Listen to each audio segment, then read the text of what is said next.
और विकास की जो रफ्तार से हमारा इलाका आगे चल रहा था, हमारी सरकार थी, आज वो 10 वर्ष के अंदर वो विकास की रफ्तार जीरो पे आ गई। हमारे समय 30 से ज़्यादा बड़े उद्योग आए। रोहतक लोकसभा क्षेत्र में 2 थर्मल के कारखाने लगे, JK cement, Reliance, Panasonic, Yokohama, Asian paint, Maruti Rohtak में।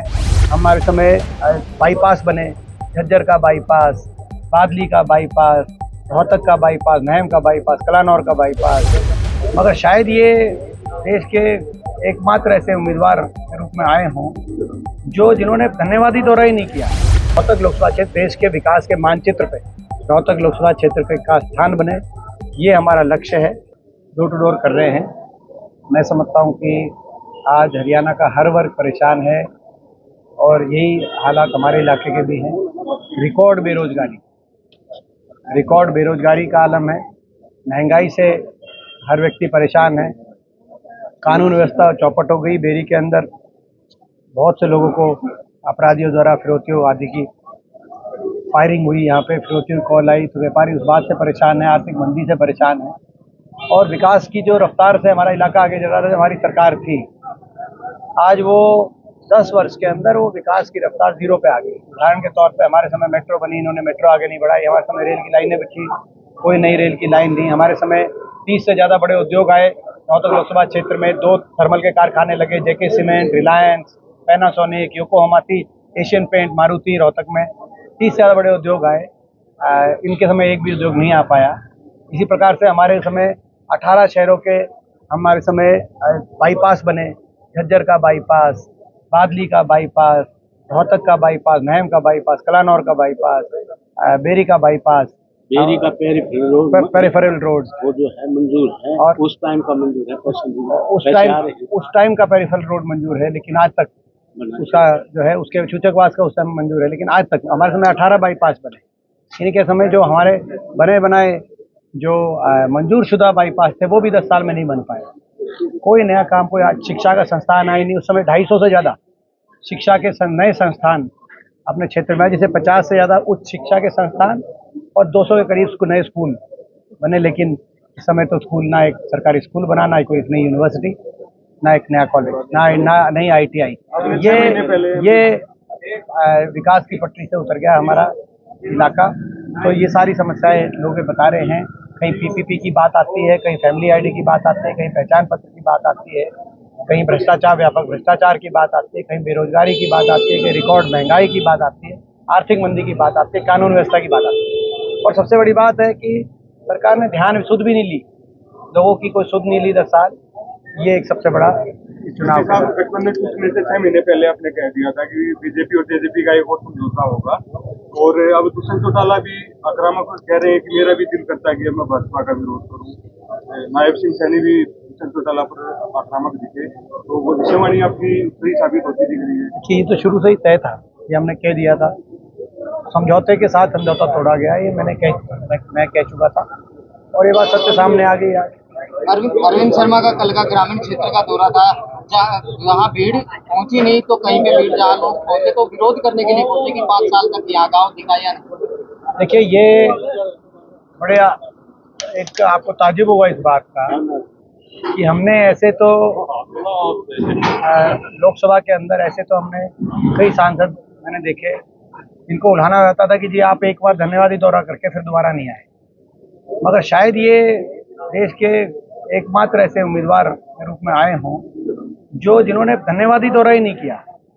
पिछली बार भी वोट मांगने आए थे, उसके बाद 5 साल के बाद वोट ही मांगने आए। ज़्यादातर क्षेत्र के अंदर इन्होंने धन्यवादी दौरा नहीं किया है। क्यों नहीं किया है तो ये बता सकते हैं, लेकिन ये कोई अच्छी परंपरा नहीं है कि 5 साल में आप धन्यवादी दौरा भी ना करें।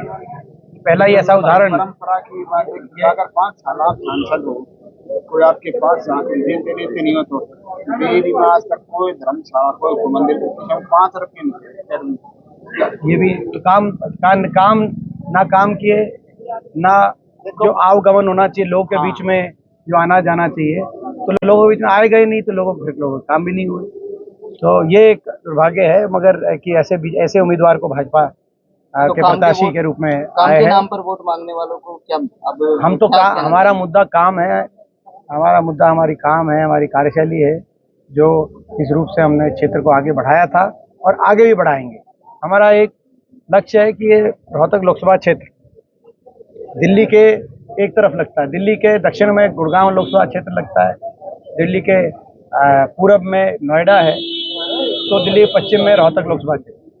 तो जब गुड़गांव और नोएडा के टक्कर में आने वाले समय में रोहतक लोकसभा क्षेत्र का विकास पहुंचे, ताकि हम अपनी अगली जनरेशन को, अगली पीढ़ी को यहीं पे एक स्वर्णिम भविष्य दे सकें।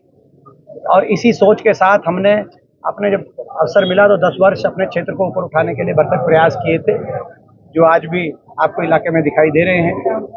और मगर दुर्भाग्य से उस विकास की पटरी से उतरा, हरियाणा भी उतर गया और हमारा लोकसभा क्षेत्र उतर गया। दोबारा से हरियाणा खुशहाली की पटरी पे आए, विकास की पटरी पे, और रोहतक लोकसभा क्षेत्र देश के विकास के मानचित्र पे रोहतक लोकसभा क्षेत्र का स्थान बने, ये हमारा लक्ष्य है। और साथ में ये चुनाव केवल एक सांसद का चुनाव नहीं है, ये हम बार बार कह रहे हैं कि इस चुनाव से हरियाणा की राजनीति को दिशा मिलेगी। वो इसलिए कह रहे हैं, जैसे पीछे वाला उदाहरण आपके सामने, पीछे जो उदाहरण जब थोड़े वोटों से जो कसर रही थी लोकसभा चुनाव में, उसके बाद विधानसभा में भी कुछ ही सीटों से कसर रह गई, क्योंकि निराशा हाथ लगी तो मनोबल कार्यकर्ता कांग्रेस का गिरा। अब हमारा विश्वास है कि यहाँ से जो नतीजा आएगा वो लोगों का आशीर्वाद मिलेगा, कांग्रेस पार्टी जीतेगी, हम जीतेंगे यहाँ से। और जिस दिन हम यहाँ जीतेंगे, हरियाणा की अगली सरकार की नींव भी रोहतक लोकसभा क्षेत्र के लोग रखने का काम करेंगे। व्यापारियों से बातचीत हुई, उन्होंने क्या कहा है? व्यापारियों का पूरा साथ है।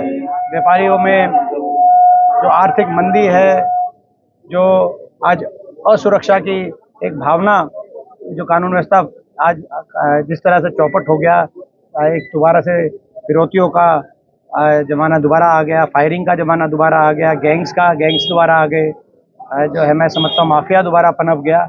और जो इसमें एक ही फर्क मैं मानता हूँ, 2004 से पहले फिरौतियों की कॉल आती थी जेलों से, अब फिरौतियों की कॉल आ रही है जेलों से भी और विदेशों से भी। ये एक मैं समझता हूँ कि ऐसा समय आ गया दोबारा। तो ऐसे में जो है धंधा है, धंधा तो सभी का मंदा है। तो ये आज स्थिति है, आज व्यापारी दुखी है सरकार से, और हमें पूरा विश्वास है कि व्यापारियों का खूब आशीर्वाद हमें मिलेगा, न सिर्फ बेरी में मगर पूरे लोकसभा क्षेत्र। अरविंद शर्मा कह रहे हैं कि मोदी के लिए वोट मांगे हैं, क्या कांग्रेस जो है वो राहुल गांधी के नाम पर वोट मांगे? हम हर चीज़ के लिए वोट मांगे हैं, क्योंकि देश की संवैधानिक व्यवस्था में हर चीज़ की होती है। पार्टी की हमारी विचारधारा, पार्टी के हमारे नेता, पार्टी की नीतियां और उम्मीदवार की कार्यशैली, उम्मीदवार के काम, हर चीज़ के आधार पर हम लोग